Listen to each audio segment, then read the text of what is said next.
আমার সাথে খালি ঝগড়া করে, কথায় কথায় বাপের দেয়া বস্তুর খোটা মারে। দাদা কেন করাইলা আমায় বিয়া, আমি চিন্তায় বাঁচি না।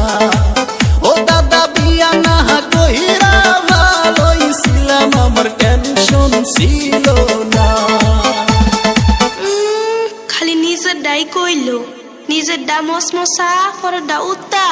দাদা হুনো, 4 মাস হইছে বিয়া হইছে, কাছে আসে নাই, আমার কাছে বৈশা একটু আদর করে নাই। ইনস্টাগ্রামে কনক শেরিক লাইন মারে হাই, হইতে গেলে চুলের খোপায় ধইরা যে কথা। দাদা